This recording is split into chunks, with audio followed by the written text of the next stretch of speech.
so it's a Digital Music Trends at the South by Southwest 2013 coverage, and I'm really happy to have here on the show Vickie Nauman, President of 7digital in North America. So hi Vickie, and great to have you on.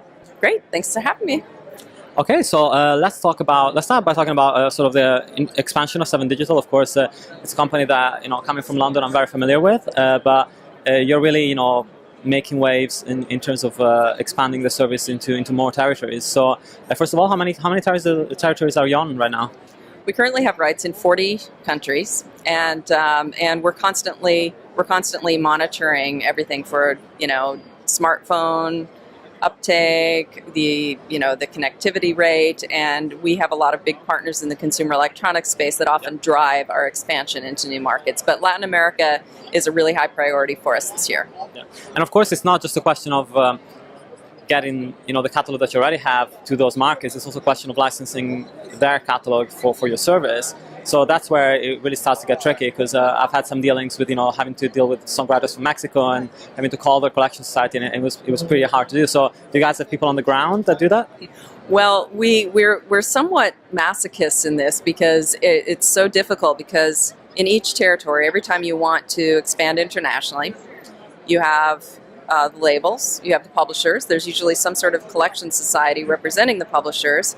So you have to do direct deals with all of them. Yeah. And then, in addition to that, there's usually really important market forces at play. So is it carriers? Is it, who are the gating items? What kind of devices do people use? Do they have connectivity in their homes, or is it in the workplace? What, and if you're trying to license a la carte downloads, but the price of a download is equal to dinner for a family of 4 for a week, then it doesn't really make sense. Yeah. So we have to look at all of those factors and figure out what the right model is, when the time is right to go into it, and ways to have enough local connections on the ground to get the right catalog, the locally relevant catalog, and build the relationships. Yeah, sure. And it must be quite interesting to actually look at those markets and find out about services like, for example, I read about the service called Savn in India that kind of is a substitute for Spotify, and something that I hadn't really heard of before. So did you find I was talking to people in Morocco, and there's a few startups that work in music space over there. So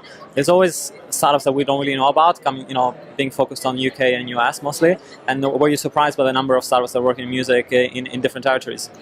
Yes, it never ceases to amaze us, and we start getting inquiries. We've been getting a lot of inquiries from India, and and companies start innovating, and they start seeing little glimpses of success, and then they reach out to us, and that's one of the ways that we monitor it. But it's, there's, not a day goes by that someone from some part of the world is pitching some use of the catalog that we haven't thought of. Yeah. So it definitely keeps us on our toes. Of course. And talking about, of course, people pitching you for different uses of the product, one of the big things for the company has been the API. You operate mostly a lot on a B2B basis with company using the API to offer your catalog out. The numbers are great. 137% increase year over year, and 13.5K API requests per minute, which is great. And so there are two sides to this. On the one side, you have the big partners like the Pure of this world, and Samsung and all that side, and then you have the smaller companies. So on the smaller company side, how do you, of course, it takes a lot of legwork to do these deals and to get them together, but it's do you find that there's a great response from them? Because of course otherwise it's almost impossible for them to get the catalog that they need. It is, and the big companies are great because they have distribution, they have growth, they have reach into every home across the world. But the startups and the small companies are really significant to us because they use the API in ways that the big companies will never do, because they're very creative, very innovative, and they will help. The API is open, yeah. So they'll help expand all of the functionality for everyone. But the other thing that's really important about the smaller companies and the startups is that they need an active pool of music to work with, and so but it's a chicken and the egg. Because they have an idea and they want to build something, yeah. But they don't know what rights they need, and they can't get the rights. They can't get a catalog unless they have cleared the rights. So we've done a couple of things, like we created this prototype package that gives developers 3 months to do whatever they want with our catalog.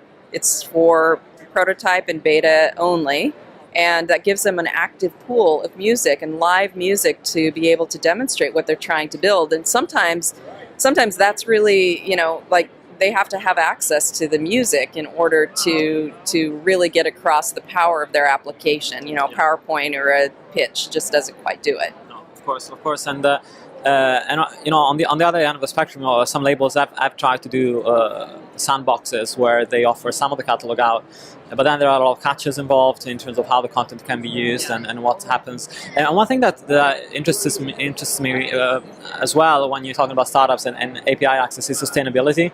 So when you talk to the startup, and then you have to relate that to the deals that you already have with the labels, or ask labels for approval on the use of the catalog. Like, do you find that there is a path to sustainability that is developing for these type of deals?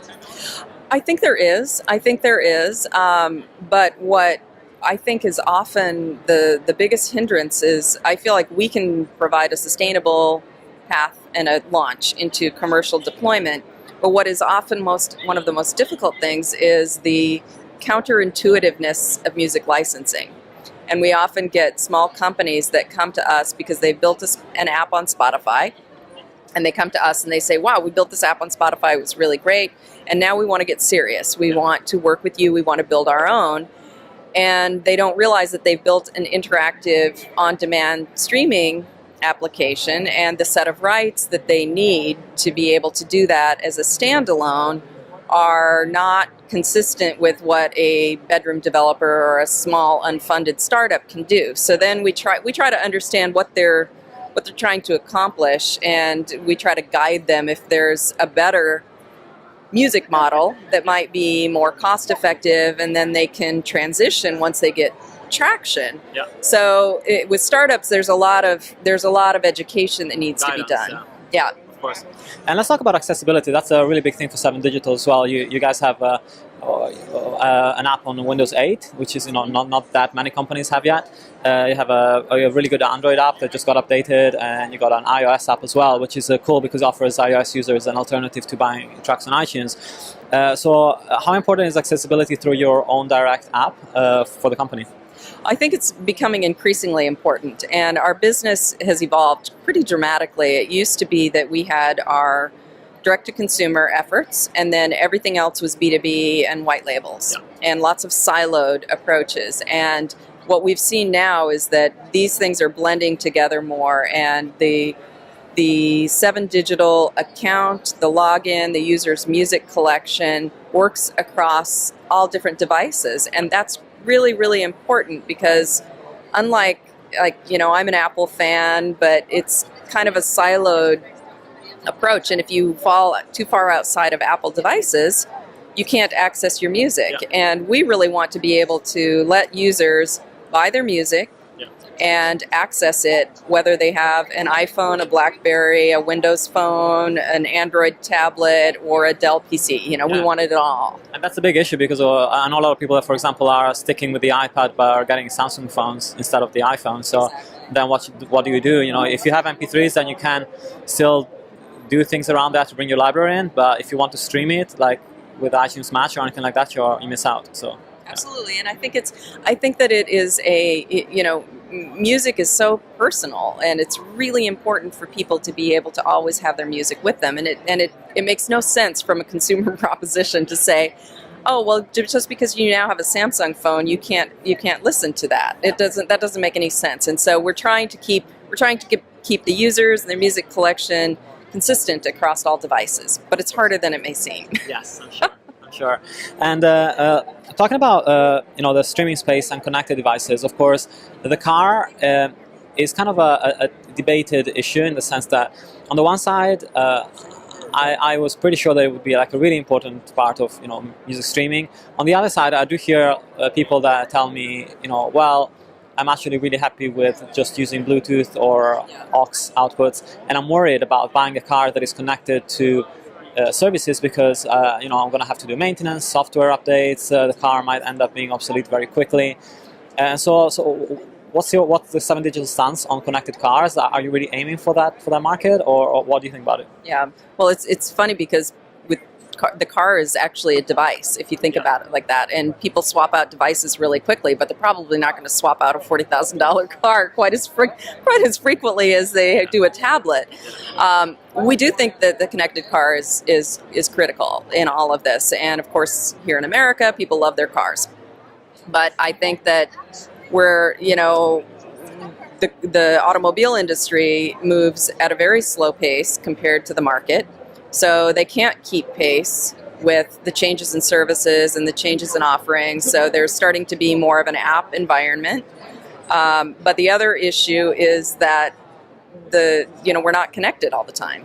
And there are tunnels and there's, dropped signals. And so, what makes the most sense? I think it's a combination of the same thing that's happened in other devices where sometimes you'll be streaming. Yeah. Sometimes you want to listen and need to listen to something that's stored locally, whether it's on a hard drive in the car or your device that's connected or Bluetooth. And sometimes, you just want to push the FM radio dial and listen to what's happening in your local community. And but we're watching that space, and we've got a couple of partnerships in play right now for the car. Okay, great. And talking about, we touched upon iOS just briefly, and do you see like a reasonable adoption from iOS users of the 7digital app as a way to purchase music? Because that's something that's super interesting for me, just to hear about alternative ways to purchase and store music on your phone. Yeah, we've had what we've really heard back from iOS users is they want to listen to their collection and their 7digital collection, and we try to be very neutral in the Switzerland of music services, but not everyone is neutral. And so iOS is one of these platforms that has tremendous uptake, tremendous user adoption. And, and it doesn't make sense commercially for us to build an app with purchasing because it's really gated off to iTunes, but we can absolutely let people listen to their collection. And we also launched something similar with Sonos this year, opening up the locker and letting people listen to their purchase collection without downloading it. And both of those have been really successful for us. Sure. And one of the challenges I think that is going to be faced by any service that works in music at this point is going to be one of cross-compatibility. I mean, of course, nobody's even thinking about this right now. So, there's no way that you can port things from Spotify to Deezer to Audio. But, playlist portability and metadata portability, cross-compatibility of links as well, like, if a friend of yours is not on the same service, are a big issue. Do you think there's a chance that at some point in the future there's going to be some resolution to that? Well, I think I would like to think that there would be, but I think there's a couple of issues that are really big underlying issues in our industry. One is there's no single identifier for a song, so this seems really strange because each computer has a unique identifier, but we can't seem to come up with that for music. That's difficult, but there are some companies trying to solve that problem, and we're one of them in there. And services that are gated off strictly by a subscription, they have, of course, they don't want their playlists to be portable to another service that's gated off by subscription because those things are mutually exclusive.